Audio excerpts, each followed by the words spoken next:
Assalamualaikum warahmatullahi wabarakatuh. Halo semuanya.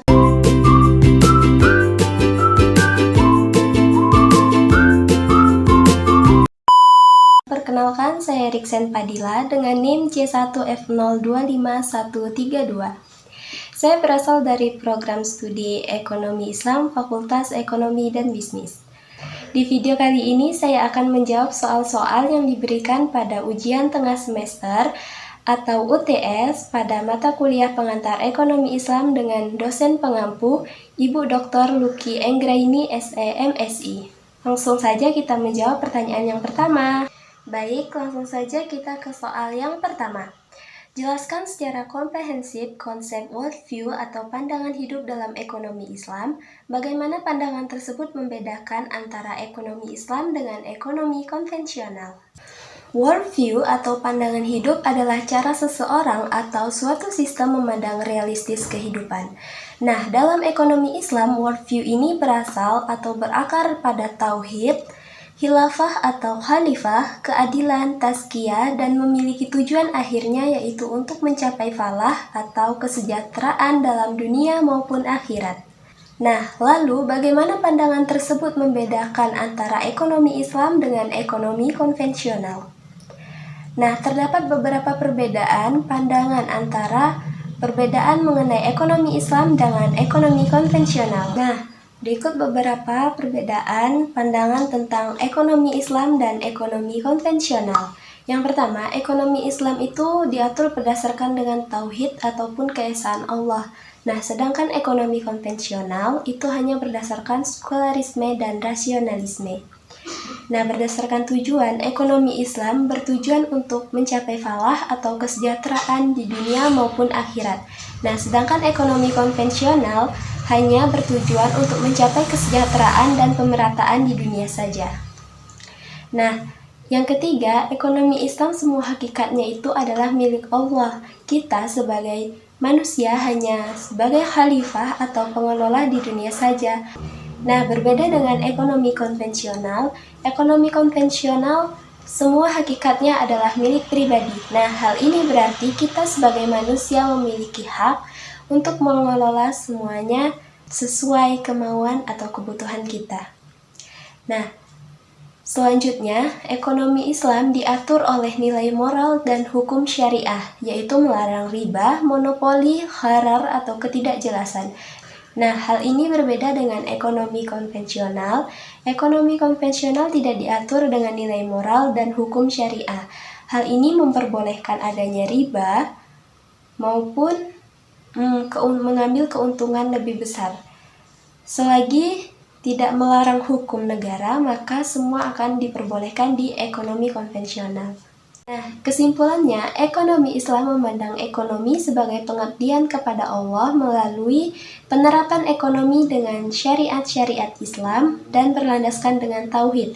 Nah, sedangkan ekonomi konvensional memandang ekonomi sebagai kegiatan ekonomi dengan tujuannya untuk mencari kepuasan dan keuntungan dan tidak berlandaskan dengan tauhid ataupun syariat-syariat Islam. Nah, selanjutnya soal yang kedua yaitu uraikan prinsip dasar ekonomi Islam yang membedakannya dengan ekonomi kapitalis dan sosialis, serta berikan contohnya. Nah, prinsip-prinsip dasar dalam ekonomi Islam yang sangat membedakannya dengan ekonomi-ekonomi lainnya adalah berlandaskan pada ajaran Al-Quran dan Sunnah. Nah, berikut beberapa prinsip yang membedakan antara ekonomi Islam dengan ekonomi kapitalis dan ekonomi sosialis. Yang pertama itu ada di tauhid. Nah, ekonomi kapitalis menganggap individu bebas mutlak mengejar semua keuntungan dengan cara apapun.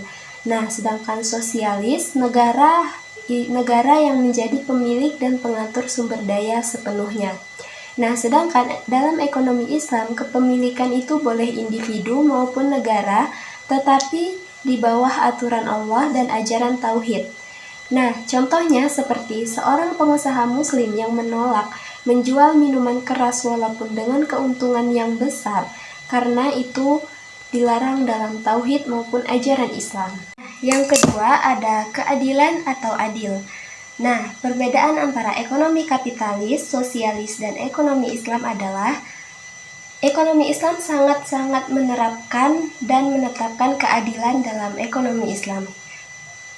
Sedangkan ekonomi kapitalis dan ekonomi sosialis mereka hanya menekankan kebebasan tanpa batas yang bisa mengakibatkan kesenjangan sosial, dan di ekonomi sosialis mereka hanya menekankan pemerataan.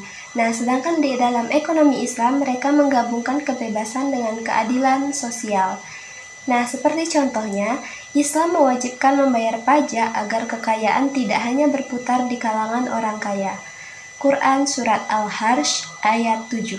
Nah, yang ketiga ada larangan riba, gharar, ketidakjelasan, dan masyir judi. Pada ekonomi kapitalis, mereka menetapkan adanya riba. Nah, hal ini membuat mereka membedakan dengan ekonomi Islam. Nah, ekonomi Islam mereka tidak menetapkan riba, tetapi mereka menetapkan adanya kerjasama atau menggunakan sistem bagi hasil. Seperti contohnya, Bank Syariah Indonesia menggunakan sistem bagi hasil, bukan menggunakan bunga tetap ataupun riba. Nah, dalam prinsip kepemilikan dan tujuan, ekonomi kapitalis, ekonomi sosialis, dan ekonomi Islam sangat berbeda. Apa saja itu? Nah, dalam ekonomi kapitalis, kepemilikan adalah kepemilikan pribadi. Nah, hal ini berarti setiap pribadi berhak mengelola sumber daya. Nah, sedangkan dalam ekonomi sosialis, bertujuan untuk pemerataan negara dan bersifat kepemilikan negara. Hal ini berarti hanya negara yang boleh mengelola sumber daya. Nah, dalam ekonomi Islam, kepemilikan itu bisa pribadi dan publik.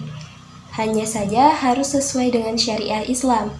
Nah, sedangkan tujuannya juga berbeda dengan ekonomi kapitalis dan ekonomi sosialis. Nah, tujuan ekonomi Islam adalah untuk mencapai falah atau kesejahteraan di dunia maupun akhirat. Nah, soal yang ketiga, jelaskan secara singkat sejarah lahirnya ekonomi Islam dan bagaimana perkembangannya dari masa Rasulullah SAW hingga era modern saat ini. Baik, di sini saya akan menjelaskan secara singkat sejarah perkembangan ekonomi Islam. Ekonomi Islam lahir bersamaan dengan lahirnya ajaran Islam, yaitu pada masa Rasulullah SAW di abad ke-7 Masehi di Makkah dan Madinah. Prinsip dasarnya bersumber dari Al-Quran dan Sunnah, yang menekankan nilai keadilan, kejujuran, larangan riba, zakat, dan tolong-menolong dalam kegiatan ekonomi. Pada zaman Rasulullah SAW, sistem ekonomi Islam ditetapkan secara langsung dalam kehidupan masyarakat. Rasulullah SAW menata kegiatan perdagangan, mengatur pasar agar tidak ada kecurangan, menetapkan zakat sebagai instrumen redistribusi kekayaan, serta melarang praktik riba dan penimbunan harta. Kota Madinah menjadi contoh kota pertama pada saat itu dengan sistem ekonomi syariah. Pada masa Umar, Abu Bakar, Utsman, dan Ali, sistem ekonomi Islam semakin kuat. Lembaga Baitul Mal didirikan untuk mengelola keuangan negara, pajak, dan zakat pada saat itu. Pada masa dinasti Umayyah dan Abbasiyah, ekonomi Islam berkembang pesat, perdagangan internasional maju, muncul sistem keuangan dan pemikiran ekonomi dari para ulama seperti Abu Yusuf, Al-Ghazali, dan Ibnu Khaldun yang menulis tentang pajak, pasar, dan keadilan ekonomi. Seiring bertambahnya masa, maka melemahnya kekuasaan politik Islam. Sistem ekonomi Islam mulai tergeser oleh sistem ekonomi konvensional Barat yang berkembang pada saat masa kolonialisme dan revolusi industri. Nah, pada abad ke-20 terjadi kebangkitan kembali pada ekonomi Islam. Muncul lembaga syariah seperti bank syariah, asuransi syariah, dan pasar modal syariah. Negara-negara seperti Arab Saudi, Malaysia, dan Indonesia menjadi pelopor penerapan sistem ekonomi modern yang mereka memadukan antara prinsip syariah dengan sistem ekonomi global. Hal ini membuat terjadi kebangkitan dengan ekonomi Islam. Nah, kesimpulannya, ekonomi Islam berawal dari praktik Rasulullah SAW berkembang pada masa kekhalifahan, sempat mengalami kemunduran, namun bangkit kembali menjadi ekonomi yang adil dan beretika di era modern. Nah, soal yang keempat, bandingkan kebijakan ekonomi Khalifah Umar bin Khattab dengan masa kekhalifahan Abu Bakar. bagaimana kebijakan mereka mencerminkan prinsip-prinsip keadilan dan kesejahteraan dalam Islam. Kebijakan ekonomi Khalifah Abu Bakar As-Siddiq adalah yang pertama, mempertahankan sistem ekonomi pada zaman Rasulullah SAW. Yang kedua, pendistribusian harta yang cepat. Yang ketiga, penegakan zakat secara tegas. Dan yang terakhir adalah kesederhanaan dan tanggung jawab yang besar. Nah, sementara itu, kebijakan ekonomi Khalifah Umar bin Khattab adalah yang pertama yaitu mendirikan sistem administrasi keuangan negara, yang kedua membentuk kebijaksanaan agraria, yang ketiga membangun infrastruktur dan kesejahteraan publik, dan yang terakhir yaitu menetapkan keadilan di dalam pasar. Nah, kesimpulannya, keduanya sama-sama mencerminkan prinsip keadilan dan kesejahteraan dalam Islam, namun dengan pendekatan berbeda. Abu Bakar menegakkan keadilan moral dan sosial melalui zakat, sedangkan Umar memperluas keadilan ekonominya melalui struktural. Nah, soal yang terakhir, yaitu yang kelima, menurut Anda, bagaimana potensi dan tantangan ekonomi Islam di Indonesia saat ini untuk menjadi alternatif sistem ekonomi modern? Jelaskan dengan argumentasi teoritis dan contoh fenomena nyata di Indonesia. Nah, potensi ekonomi Islam di Indonesia sangat-sangat besar. Mengapa? Karena didukung oleh mayoritas penduduk yang Muslim, kebijakan pemerintah, dan berkembangnya sektor halal di mana-mana. Namun, tantangannya berupa literasi yang rendah, dominasi sistem konvensional, dan kebutuhan inovasi digital masih perlu diatasi.